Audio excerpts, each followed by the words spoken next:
Yeah, we're back in Bukuro. After brief Yeah, break, a right? few days Few late days, here, few but days late. this will be coming out immediately. So Are you just gonna release it like right yeah, after? probably Oh, cool. try and Cool. get it Yeah, out yeah. quickly. Nice. That or tomorrow morning. Not sure Just yet. throw it up. Yeah, could just throw up Yeah. tonight. There's nothing wrong with that. Yeah, I mean, if Go if I straight can up. run it, yeah. I wonder if we're able to like go live. Is there any YouTube? There is like a YouTube live option. There right? is, yeah, but I mean, there's a host of tech complications in It's like figuring that out. much more complicated. Yeah, I mean, if it's just like off a laptop, I guess it's easier, but anything beyond that might. get a little bit trickier. Yeah, like I have no idea how to stream the camera through there. Oh yeah. Yeah. It's an interesting idea though. Do some kind of live event or something. But if it just gets uploaded later anyway, it seems kind of. I mean, I Yeah. guess people can like comment and stuff. but Well, this is yeah. pretty close to live. This will It's pretty this will close be a to conversation that pretty close to happened. live. Pretty close to right when listening it to goes it. up. Yeah. Yeah. Did you have anything you want to talk about? I had a few things. Yeah. Just go straight into yours. I'm mind. pretty Yeah. mentally blank here. pulling some all nighters to Yeah. try to get things released with the Substack neo-passeism. You've been hitting it pretty hard there. Trying to get yeah. a few. Yeah, we're trying to get a few entries in advance, like backlogged. Get a few weeks in advance, so hopefully can like calm down a little bit. But don't want to be just improvising it right before it has to go up. It's a little bit more strenuous to do that. Yeah, I mean, trying to stack up a bunch sounds strenuous as well, though, right?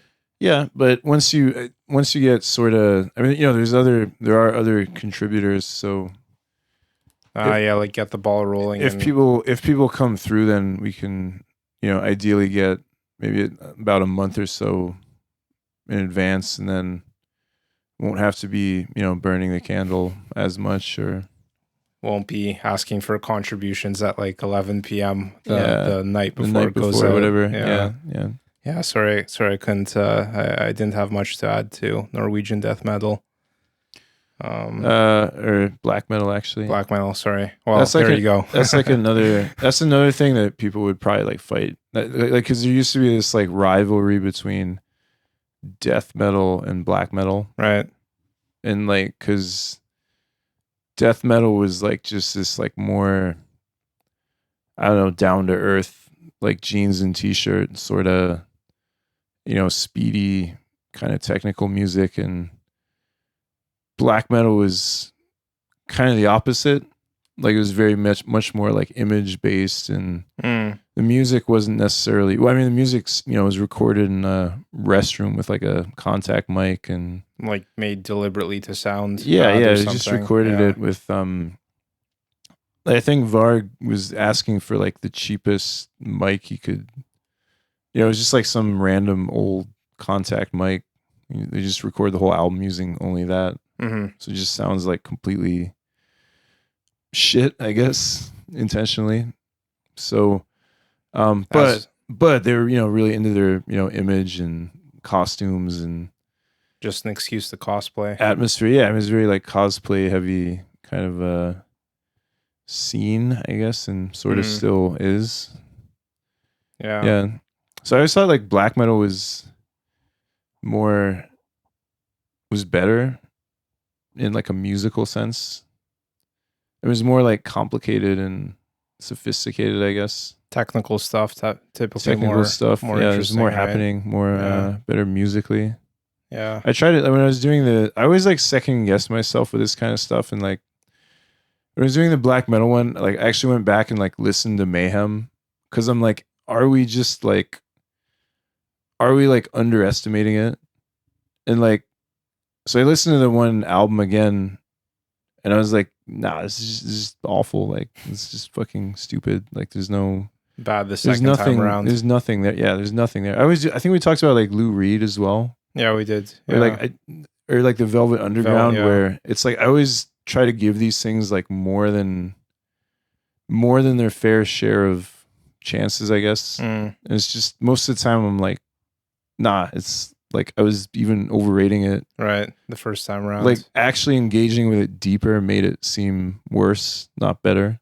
Mm, Well, Lars Ear was kind of like that too. I did essay on.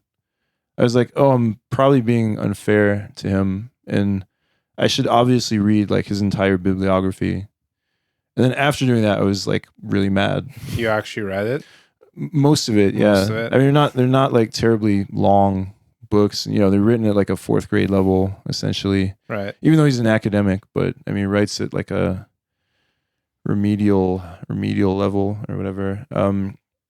So actually giving it a fair consideration again made it seem worse, not Mm. better.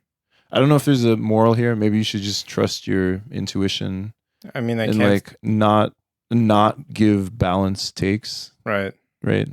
Yeah, I mean, I can't imagine starting to read something, realizing it sucks, and then reading, 4 more books by the Well, same person. I think like Reading's enough of a struggle. I think there is like I think there is a possibility of false footing yourself because there are some things which are incredibly complicated and rewarding that do initially seem like either, I don't know, just nonsense or not that deep. Mm, Well, you know, something like Finnegan's Wake, right? mhm, Like if a normal person picks that up, they're just like, oh, this is just nonsense, like whatever. mhm. Right. But I mean, it's a incredibly elaborate, you know, masterpiece that people are probably going to be studying for a few hundred years at least Right. from now, right? So there are things like that. So there is that impulse to like not always just be like, yeah, this is bullshit, right? But Mhm. I mean, a lot of the time things actually are just not that,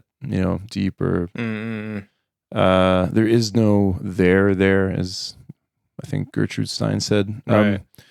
So yeah, so that I think the training to like, or the impulse to like always try to give something like more of a fair shake is maybe has its limits too. And I sort of feel like the era of like the balanced critique is maybe over. And like we can just kind of actually be like, nah, this kind of sucks, or like It's the age of the reactionary. stage the reactionary. Yeah, maybe. I mean, in some ways, well, I think like legacy media critiques like are always it's rare to encounter a sustained negative critique in like a legacy media publication, Mm, because I mean by the time something gets to consideration there, you know, the publicists and the company have probably paid for it anyway, right. so you're not going to just be like, yeah, it fucking sucks, right? You know, Yeah. like because then what, you know, right? So I think the gatekeeping of you know, legacy media sort of made that unfamiliar, or has made it unfamiliar to us now. Mm. I mean, you know, I guess music is a little bit different. Like there's there's certainly music magazines that would have pretty, you know, blistering kind of negative takes, but Mm.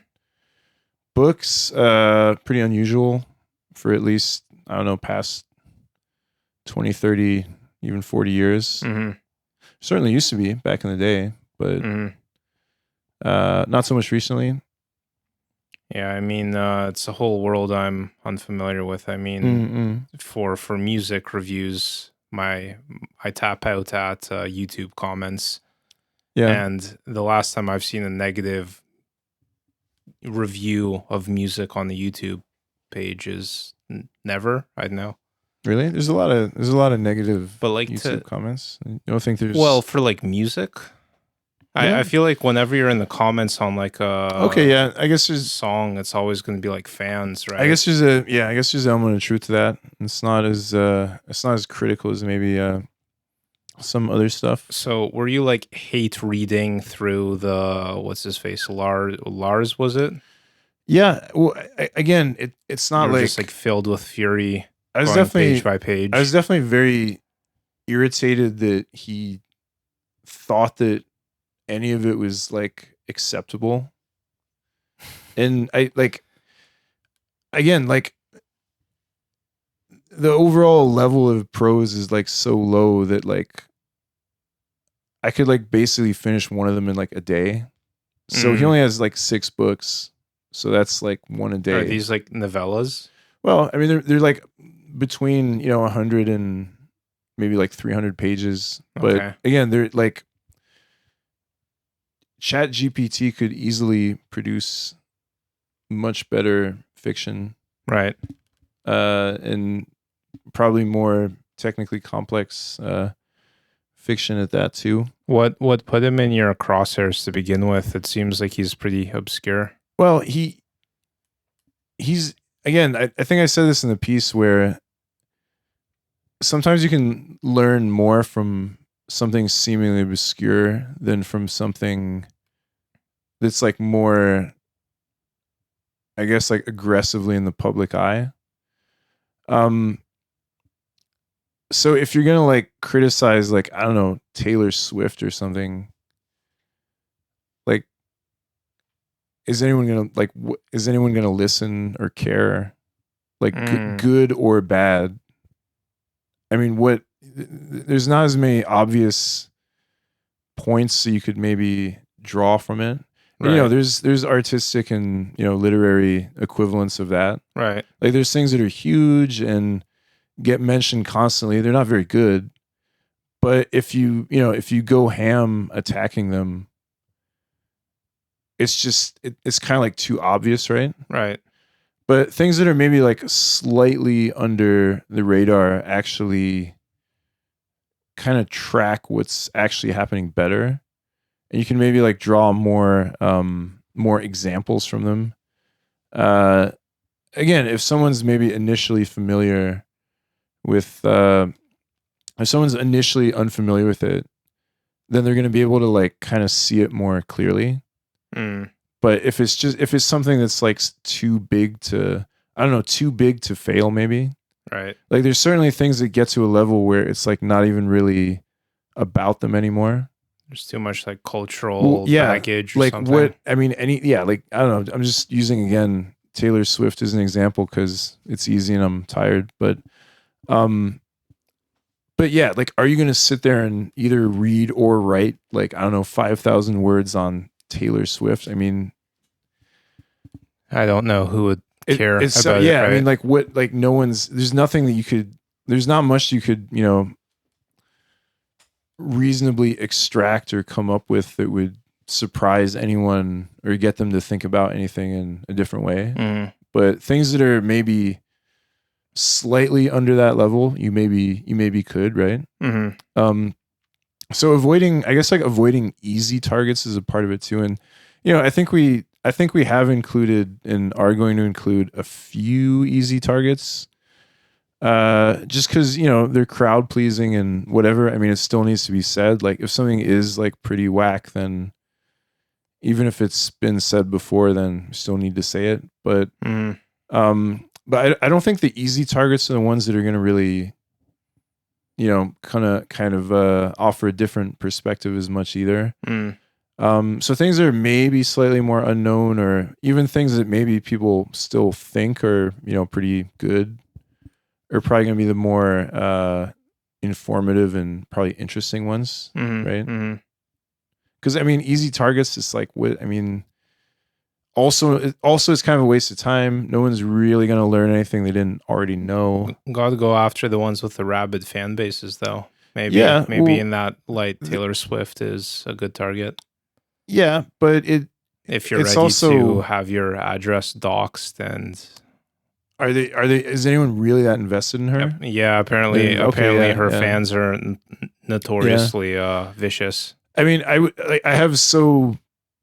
have like no opinion about her one way or the other, but I just think anything that, again, to me, that would just be completely missing the point, because it's like what I just don't see any actual informative critique that could be really drawn from that level of just, I think like once people start liking something just because it's like a thing to like in that way, it's almost more about them than it is about that thing. like fitting into a group or culture. Yeah, or... so it's more about having.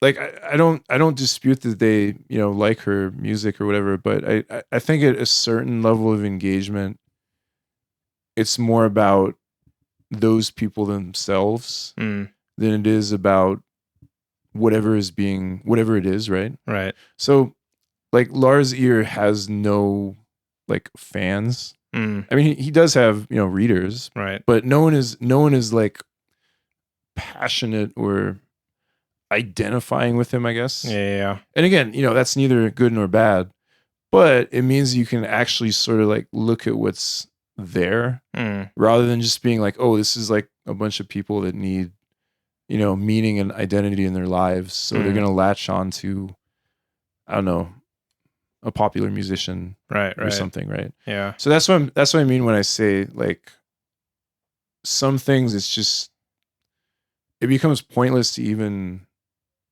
like seriously analyze them at that level because that's all it's going to turn into.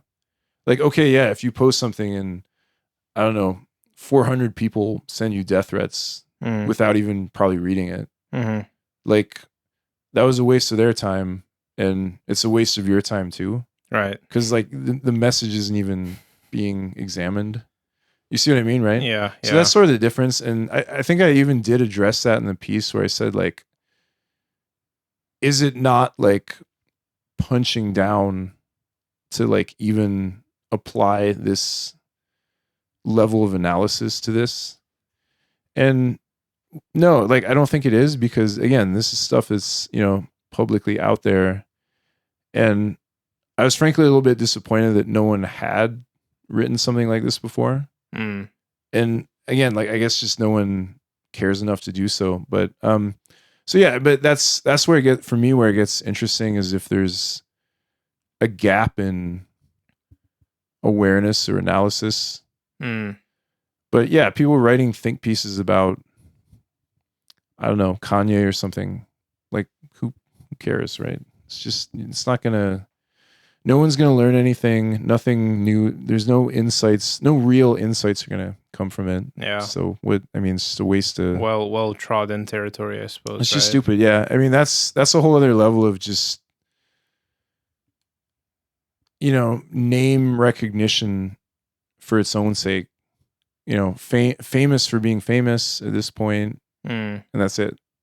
So that's just like pure, spectacle. So kind of spectacle is a big part of it. Yeah. Kind of pointless, I guess. Yeah. Not really. Heard Kanye's latest album is worth listening to.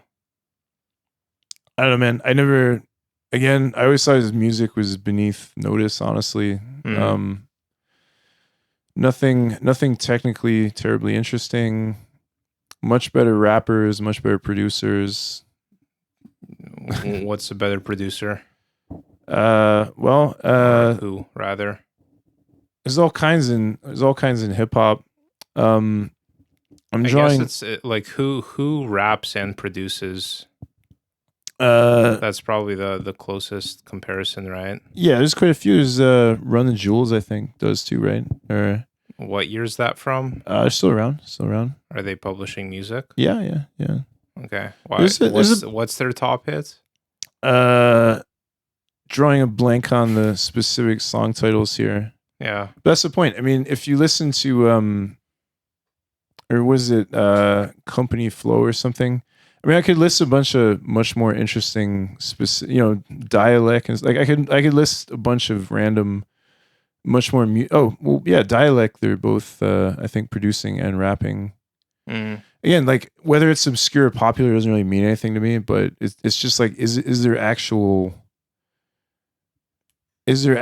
musical interest in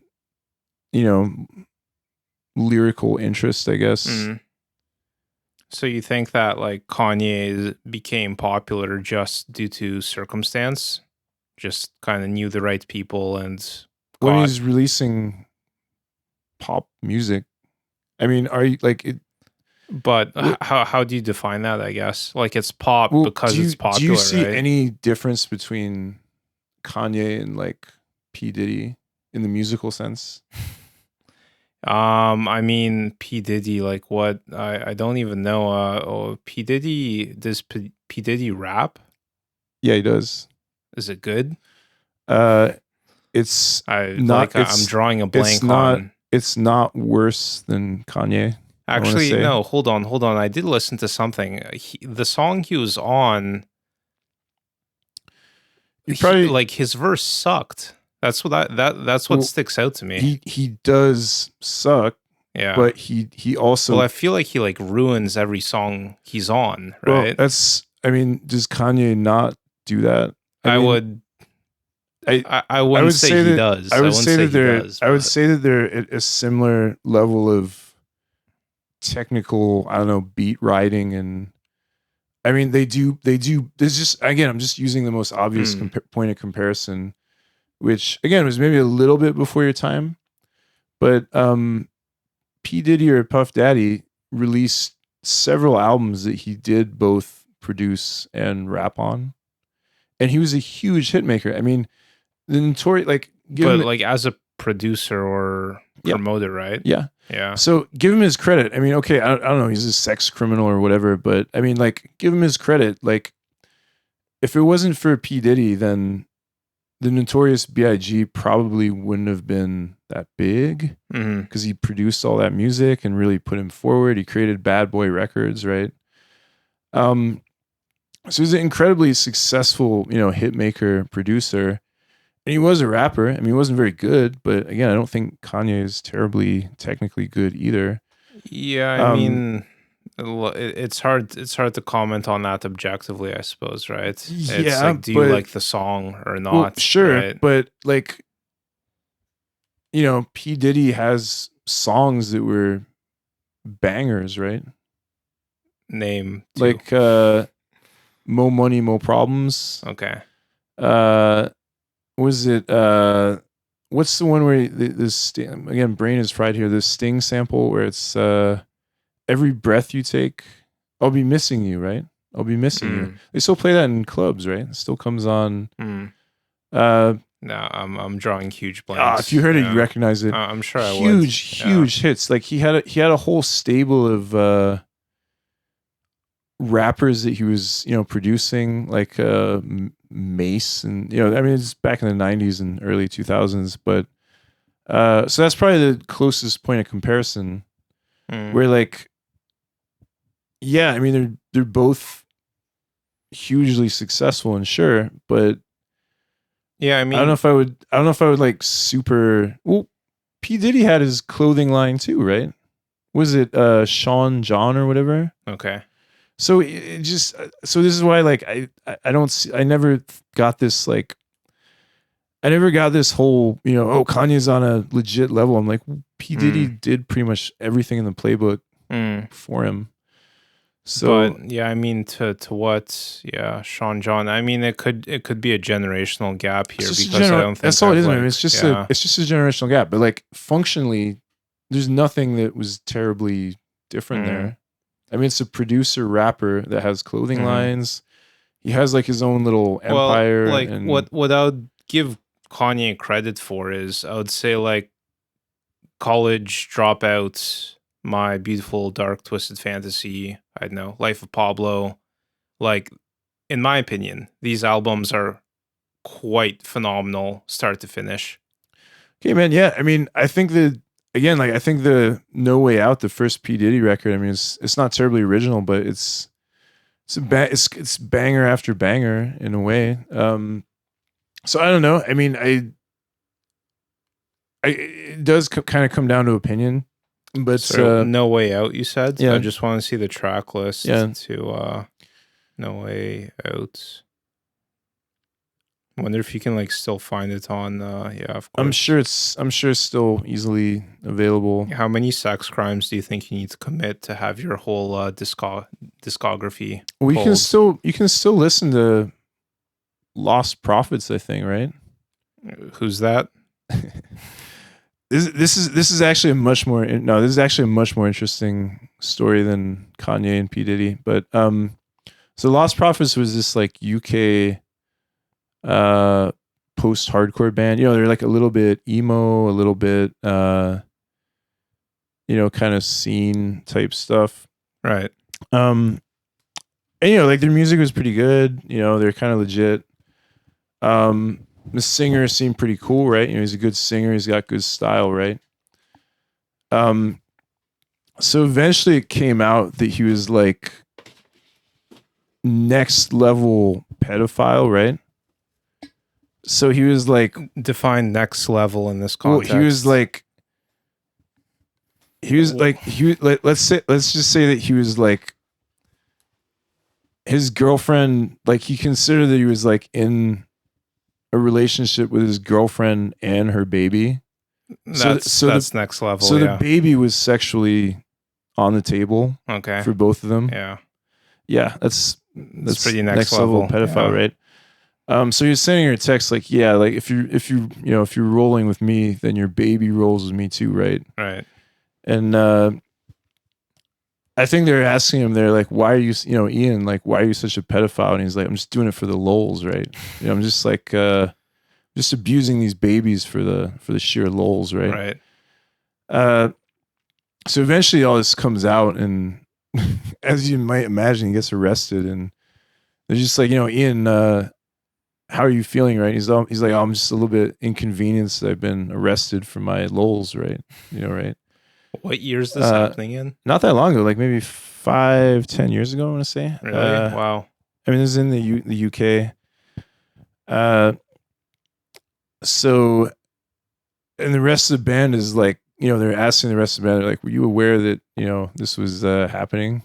And they're like, not really, you know, we're just trying to make some music, right? Mm. We didn't think he was putting the baby on the table, right? Mm. So yeah, their career got kind of, I mean, it was a pretty successful band, right? You know, mainstream, their records were selling pretty well. They're going on tour. Mm. And it comes out that your frontman is a baby fucker, right? Mm-hmm. So what are you going to do, right? Sell more records? I think so, but so they decided not to keep, I think they did like reform under a different name, and that'll follow you around. Got another for a singer. Few, yeah. Yeah, for a few iterations. I would have just kept, like I mean, I'm with you. Like I would have personally just kept the name, because that's like what, 4 dudes versus 1 dude. Like, are they like, is their work invalidated by the 1 member? Not really, right? So could have just gotten a new singer, you know, could have just, you know, continued with it. Yeah, but, probably. Yeah. They evidently chose, you know, not to do that. So I mean, whatever, from a search engine optimization perspective, you'd probably benefit from the negative press on the. I think you would too, man. Well, I would have like,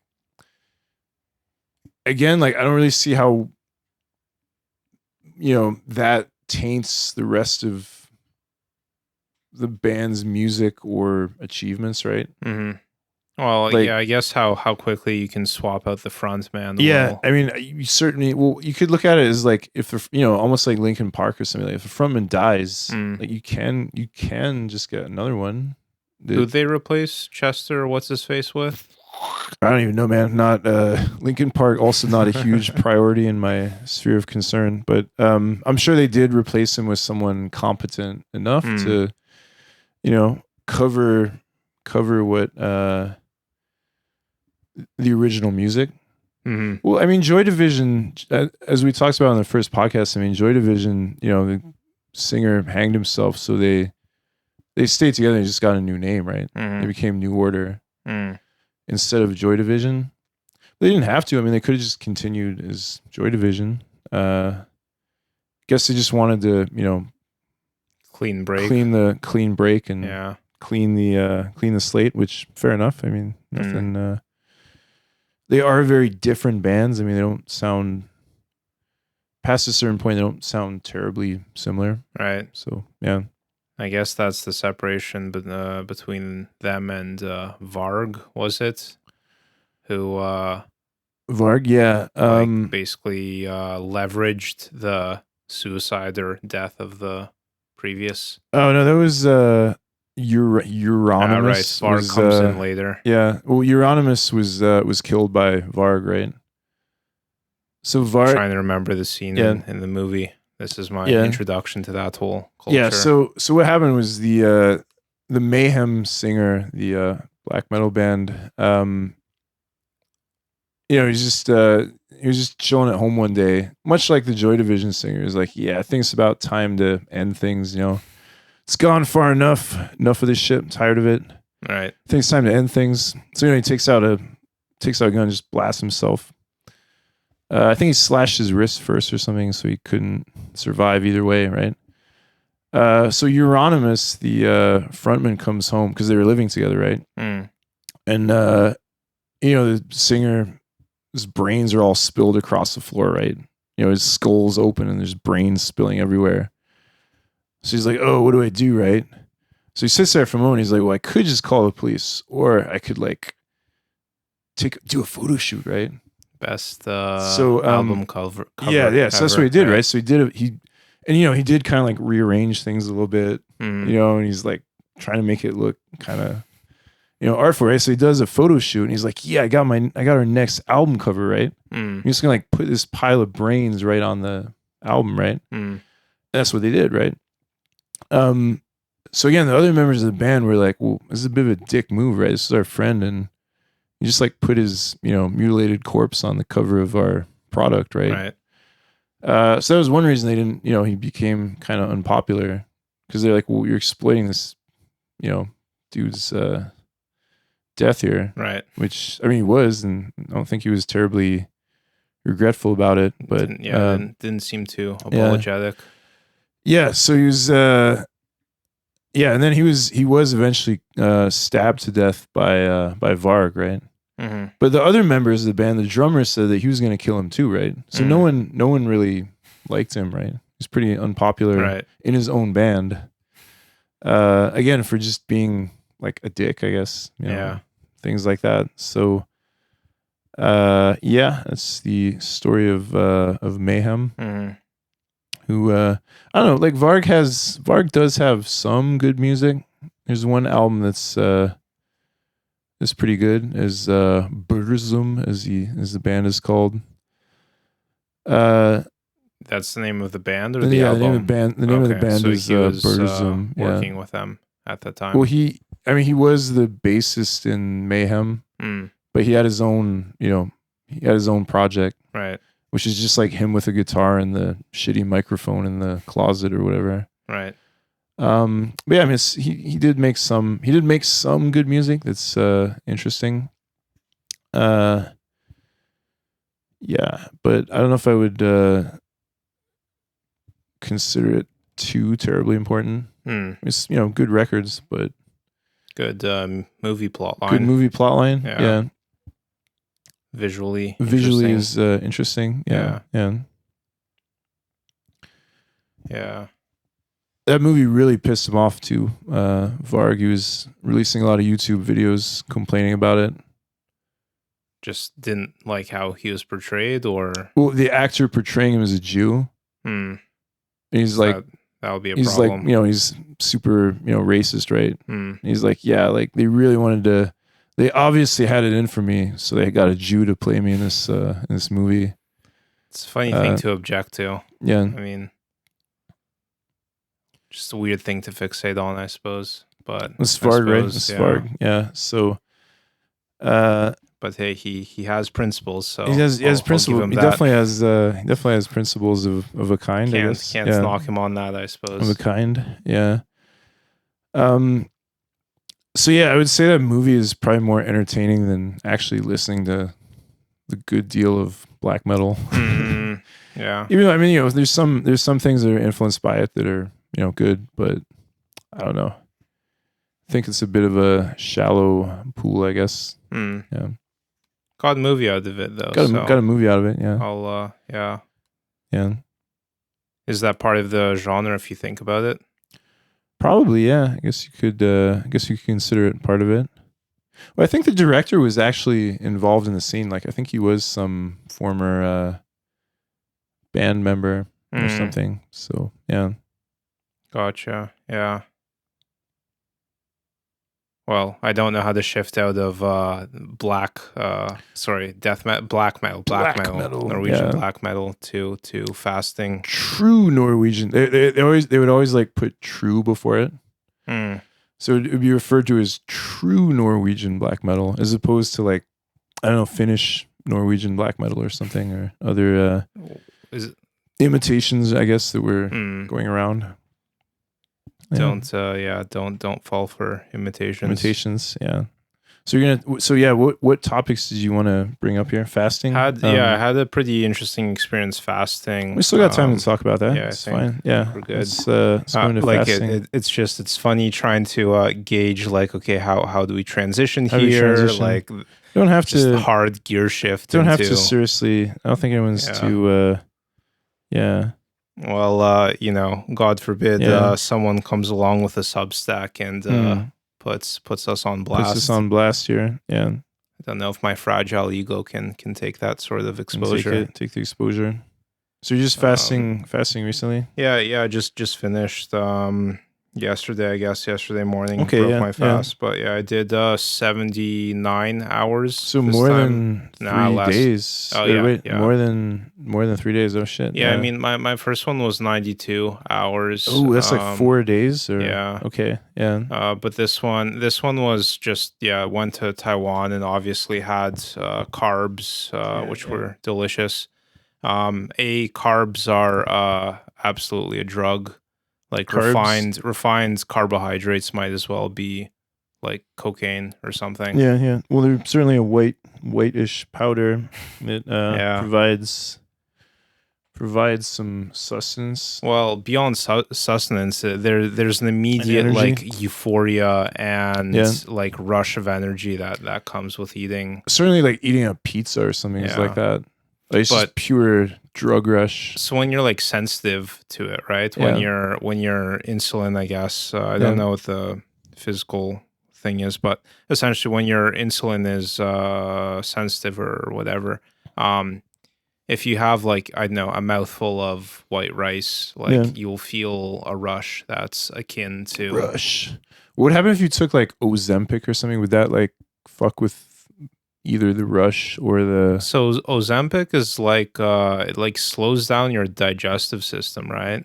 I thought it was originally diabetic targeted medication. Yeah, but I mean, it doesn't have anything to do with like insulin resistance or anything. I don't think so. I mean, I understand that the way it works is it basically like stops your digestion from like functioning and basically just slows everything down.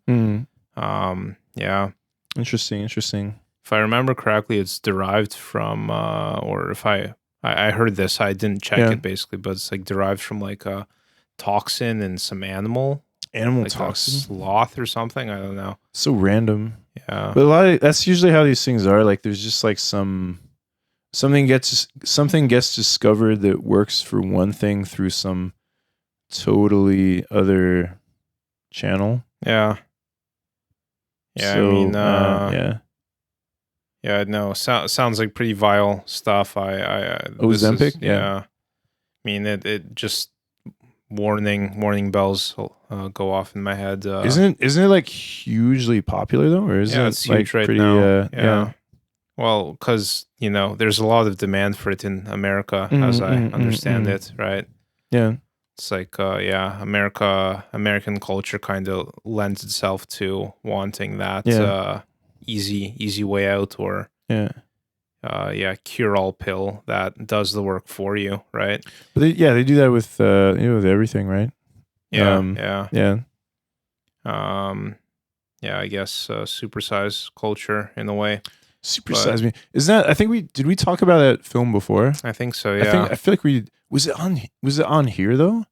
I feel like we might have just privately talked about it. I could be wrong, but because wasn't it basically like a hoax, right? Yeah. Well, he's an alcoholic. Yeah. Right? So it was actually it wasn't actually from the McDonald's. Right. It was just his alcoholism. Yeah. That's wild, right? Yeah. That's such a wild. I mean, we probably did. I'm sure I'm just trying to remember if it was on camera. I'm sure we probably did talk about this. I'm just blanking on it, but that's pretty funny. I liked Trevor Moore's parody of it. Was it like super drunk me or something. Super drunk me. Yeah, Super alcohol me. Yeah. It was like, you know, kind of supersize me style, but Well, it makes I'm only gonna consume whiskey for 30 days. it makes sense because like wasn't it like if I remember right in that film, the first sign that like something was wrong was like liver problems. And like if you really think about it, it's like McDonald's hamburgers are gonna give you liver. Like it sort of doesn't terribly make that much Yeah, it sense. doesn't make much sense. But unless it's like fatty liver or yeah, something. but like when you know that he was just like an alcohol, then you're just like, okay, man, you're just using this as one thing when it's actually something totally different. Yeah. But I mean, McDonald's is garbage anyway, so whatever. But for other reasons, I suppose. For other reasons anyway. Yeah. I mean, it's not going to do you any favors anyway, but yeah. So how was the fast? Yeah, it was good. I mean, it was easier to get into this time. I felt like I was going down familiar territory, so all the signposts made sense and made more sense. Yeah, like feeling the moment where you re-enter ketosis after carb binge and yeah.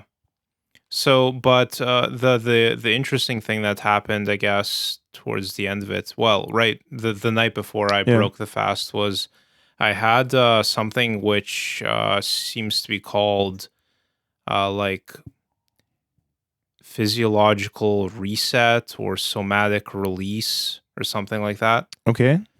And basically what happened was like I stepped outside. Okay, so I'll give the night before as well. I did a 1-day trip with Sanath to Karuizawa. Oh, cool. And we went up to this temple shrine on a volcanic mountainside, which was pretty dope, pretty scenic.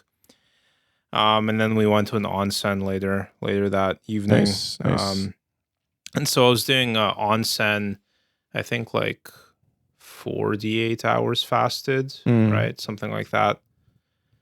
And I was doing a bit of research ahead of time. Onsen basically is hot water bath, like hot spring bath. Yeah.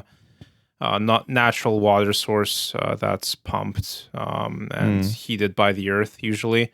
Sometimes heated with a wood fire, but that's usually a minority of cases. So anyway, I was researching like how to do this because like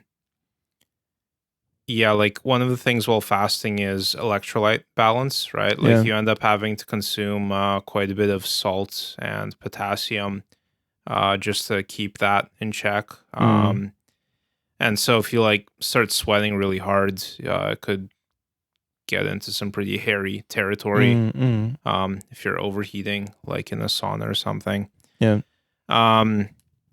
So basically what I gathered was that you're trying to like cool down and heat up quite gradually.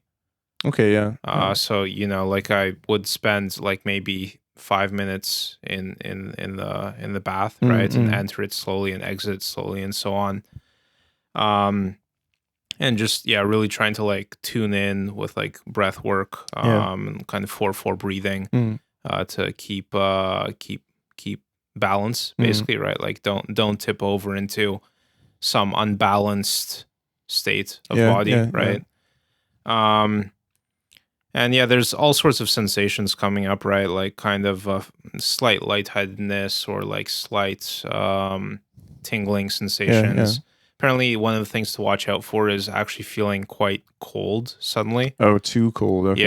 You heat up too quickly, and it triggers like vasoconstriction. Okay, Anyway, like the image I got was that if you're not paying attention and you're being reckless, like it could get pretty hypothermia or something, or like something like that. It could, you could really throw your body off and pass out or something. And I don't really know how you recover from that. I guess the body probably will hopefully not go into shock or whatever. Hopefully not. I don't know too much about those states or how they come about, but anyway, it seemed pretty manageable. Basically just pay attention and listen to your body constantly and don't push too hard, I guess, or don't push at all.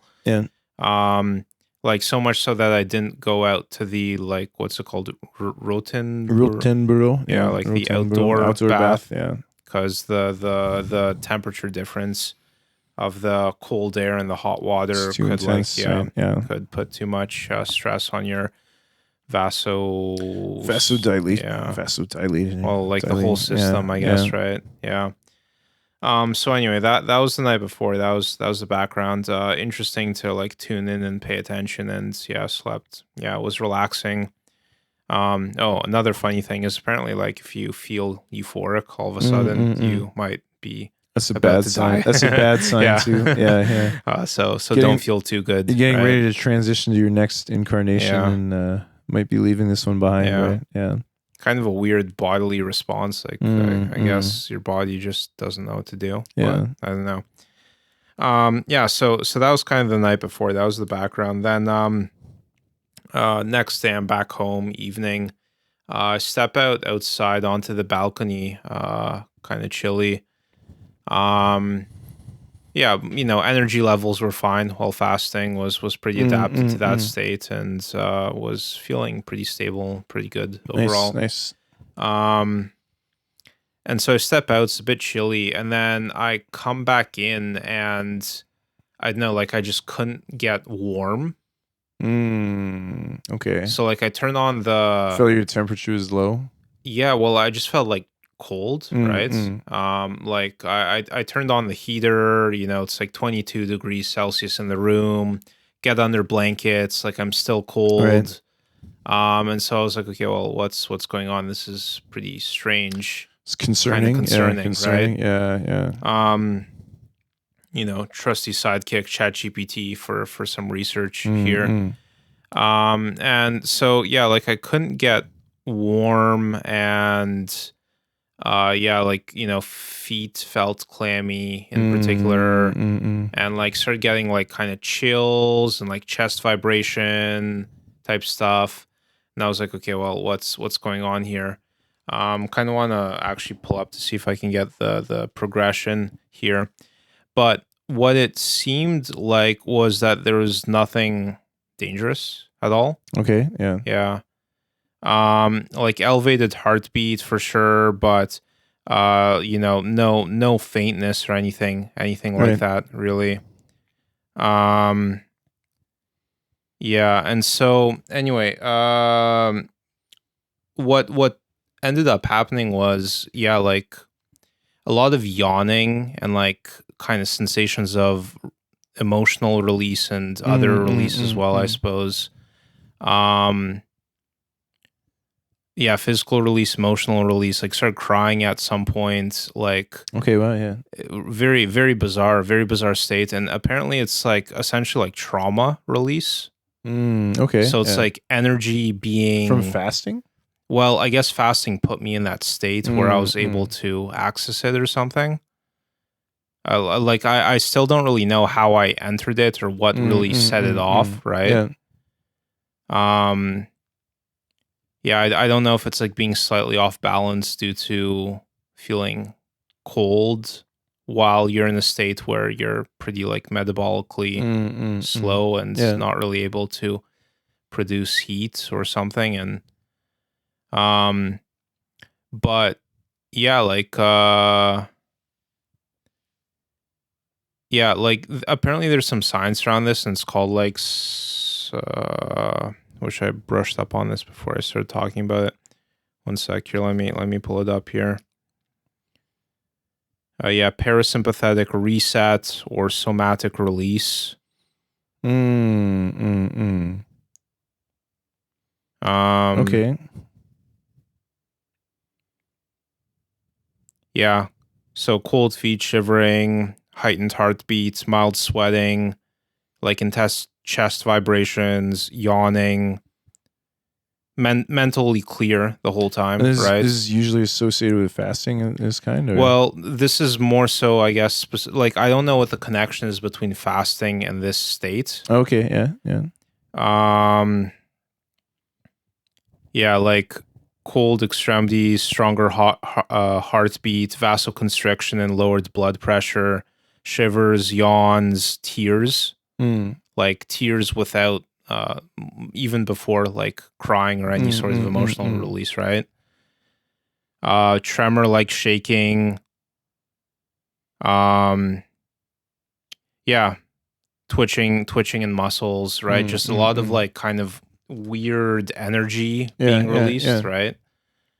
And I don't know, felt great. Felt after good. the fact. Good Yeah, release. yeah, Kind of release. Yeah, probably.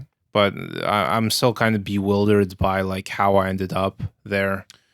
Could just have been from fasting, maybe. Yeah, I mean, it might have just triggered something. Well, triggered what, right? Like this seems like a pretty strange state to could be end up in, Kundalini right? awakening, maybe. Right. Man. Could be a serpent is about ready to uncoil. Right? Yeah, I can only hope. I suppose could be right? that. Yeah, I don't know. Yeah, I have no idea what that could be. I mean, it sounds interesting. It sounds like an interesting state to enter. Yeah, I didn't do research into the first like the people, didn't read the works of the people who are actually researching this. Done material on this or released material. Yeah. But yeah, fasting quite interesting. I mean, both. I should do it again times. soon. I've been meaning to do it for a while. Should probably do it at least once or twice this year. Yeah. At some point. Problem is that I'm always meeting people, and like it does tend to be like based around meals. Yeah. So, and I could do it on a work day maybe where nothing's happening and get away with it. Yeah, if you can do it in the middle of a work week, that's one way to cheat it. But it would probably add to the. I think the last time I did it actually was during a golden week. That rings. I want to say maybe 2 years ago. I think it might have been, and I think I did get to like about just over 72 hours. But the last day definitely wasn't pleasant. Yeah. I mean, just total lack of energy at that point. Yeah. Electrolytes will fix probably that. Electrolytes would be better. Yeah.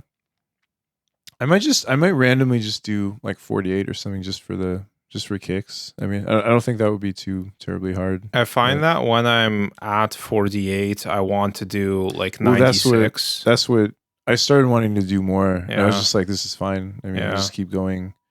But then when I actually did do more than 72, it was kind of too much, I think. And wasn't, yeah.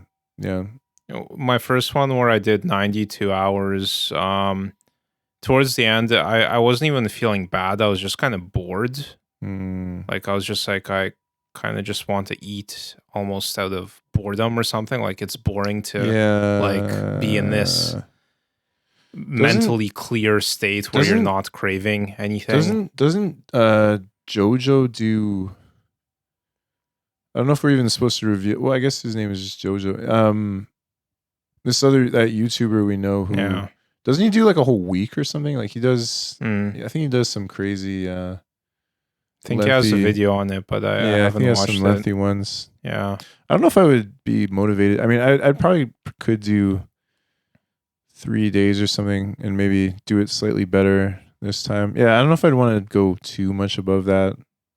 I mean, the health benefits the main ones seem to be in the 48 to 72 hour range. That's what I was thinking. Yeah, I'd probably if I do another one in the very short term, I might just do 48. I mean, 24. Like to me, 24, I barely even notice it. Yeah, I mean, it takes about 36 hours to like get into ketosis to begin with. Okay, right? Yeah, I like 24. I definitely wouldn't notice really. Even. Yeah. I mean, I do like 16 like all the time without even. Just through sheer laziness. Yeah. So. I definitely like 24 would definitely be no struggle. I'd probably just do between 48 and 72 maybe.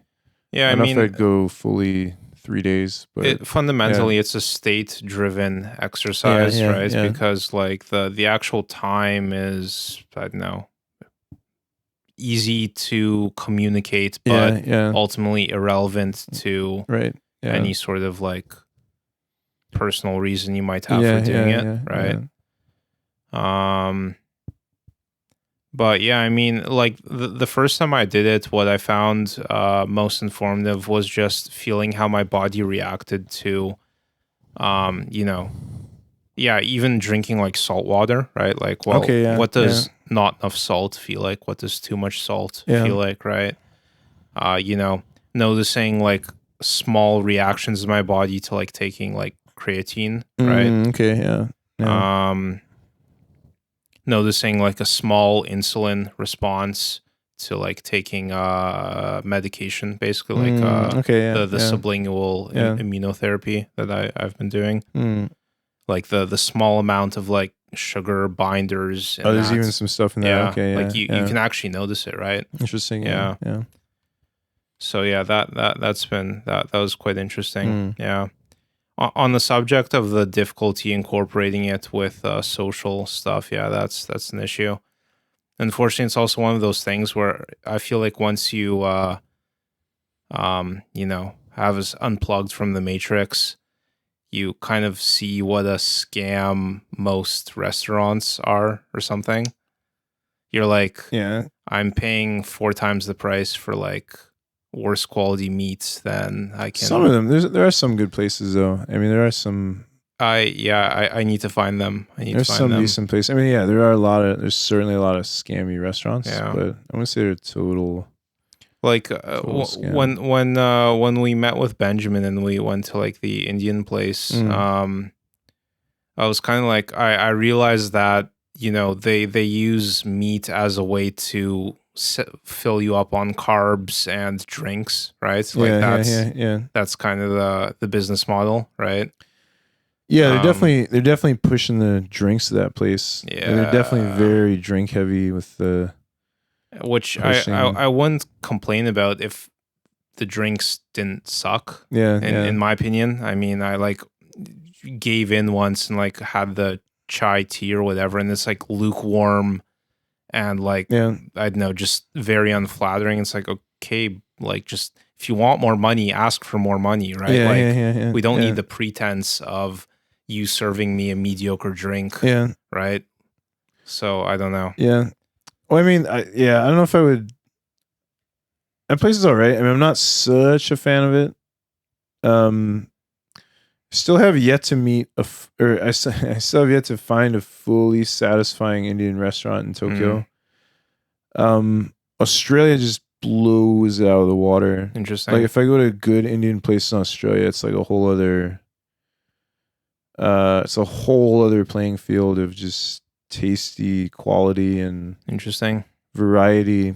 I think here they're just dumbing it all down for the Japanese consumer, Right. who again has to have everything in a very milk toast form. Mm, Like, things can't be too spicy, too textured, yeah.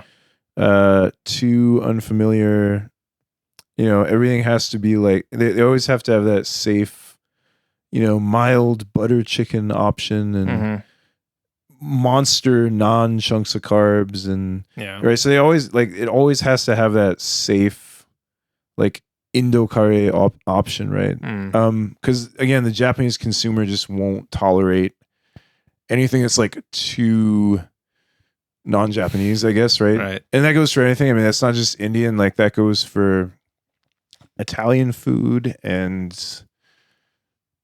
just like anything that's not Japanese food. Mm, Like if it's not dumbed down for the Japanese palate, hmm. then it's probably not going to stay in business. It is interesting though how like Japanese have taken over. Well, it's like Japanese restaurants that are perfecting quote unquote Italian food or something, right? Like they Mm. really make it their own, right? But you don't have that with Indian food. I don't think they're good at Italian at all. Um, at least by the standards of like An Italian. Italy. I guess just like Yeah. Italy. Like if again, if you're basing it on, I don't know, 4 degrees of separation from the signifier or something, Mm, if you're triangulating it with like American Italian or something, then okay, hmm. maybe. But in terms of like what you would actually get at like a real restaurant in Italy, Mm, it's just like it's on another planet. yeah. It's on another planet, and I can't even.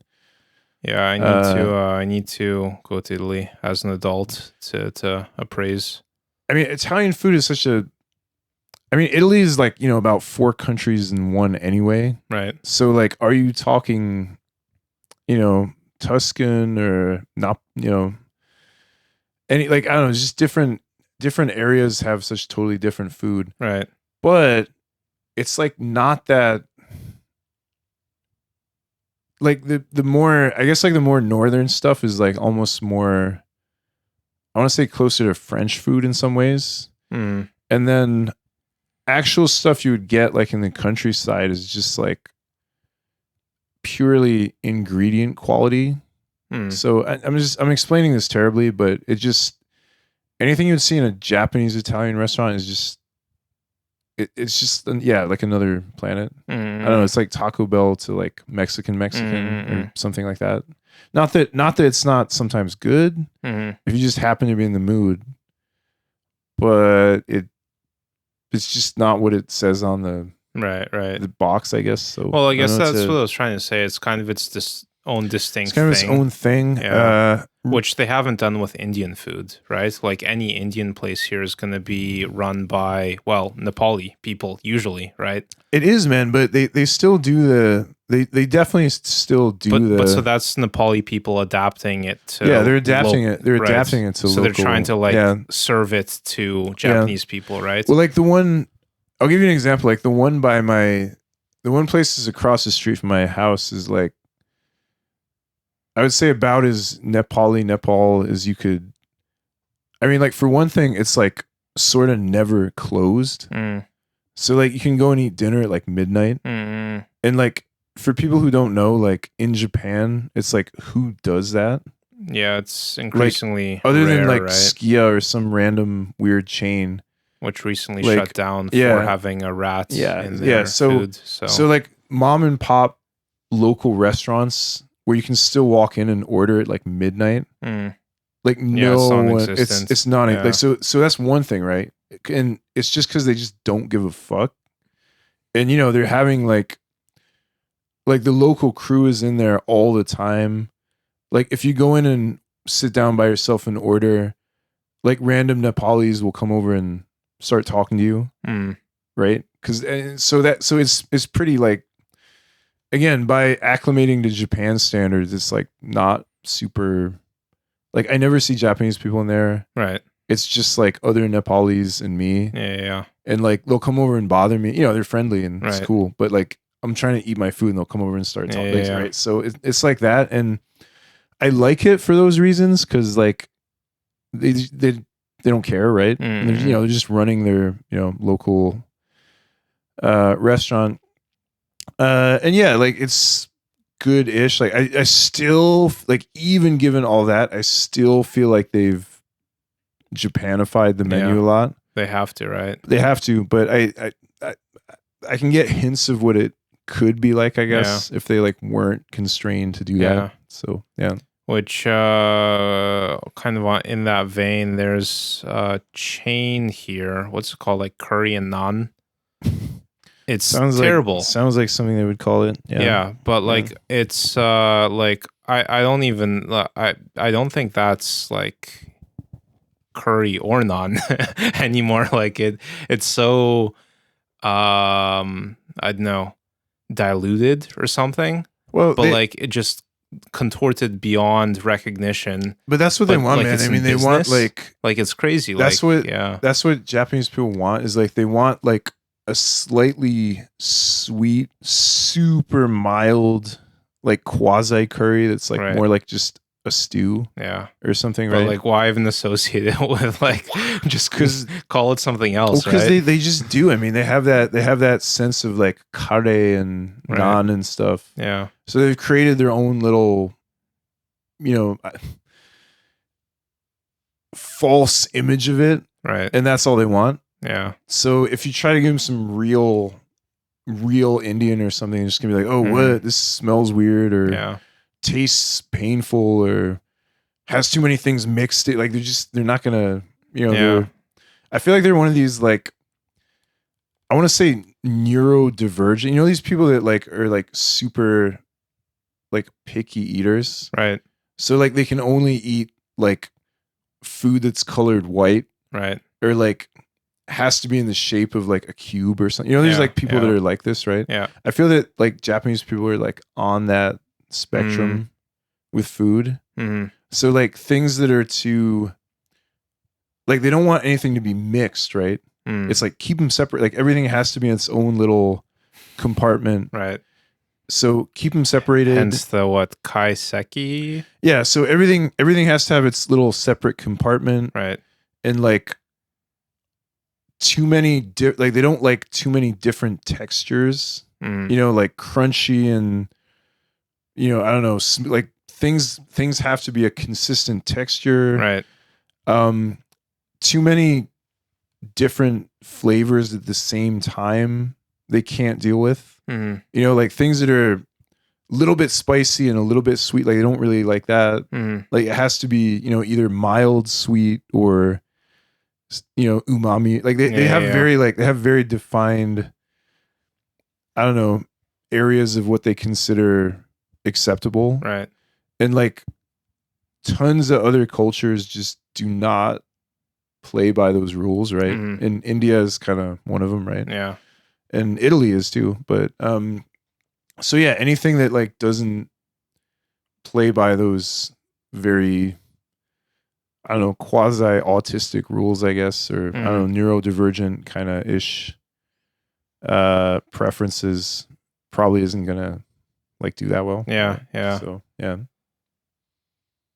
Interesting though. I mean, certainly interesting, but it is like an issue. I guess just like this is another thing that people that aren't like living in Japan maybe wouldn't like pick up on. Like if your only exposure is just, I don't know, going to a Japanese restaurant in like New York or something, then okay, cool. You're getting a, you know, curated experience that probably seems really amazing and, you know, probably is pretty good. But if you're just trying to have like cheap daily meals in the country, like, you know, it's not, unfortunately, it's not as like Anthony Bourdain as, you know, you would maybe think, right? Yeah. So as much as they want you to think. As much as they want you to think, Yeah. and they do want your tourist dollars or, you know, euros or whatever. But yeah, there's certainly a lot of very bland, very generic food in Japan. It's not all delicious. It's not all delicious. Don't believe the lies, the propaganda. Don't believe the lies. Not all Japanese people are kind. Some of them are selfish. No, some of them are, you know, I don't. Yeah, I don't know where I'm going with this, but yeah. But closing thoughts. One thing that was interesting as well was Taiwan is like owned by Japan. But maybe that's I think we might have to. Yeah, we'll table that for the next one. Yeah. Right. Yeah. The real problem with Japanese people is they're just the same human assholes which surround you wherever you are. So they're just Japanese. Unfortunately, they're not a magical better or worse. I don't know. Country. They're just the same human assholes that are everywhere. Yeah, and, just different trade-offs. Different trade-offs of culture. I would say overall it is an easier place to live in some ways. Yeah, but yeah, it is.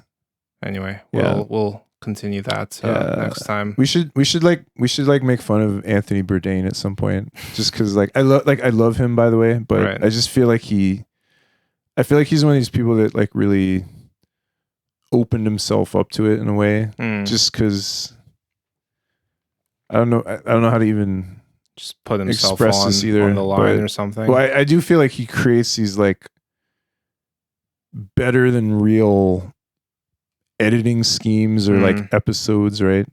Yeah. There was this is maybe the last thing I'll say before we end here, but there was like a few years ago there was this like video production company that was like doing are we cutting out here? No, all good. It's all good.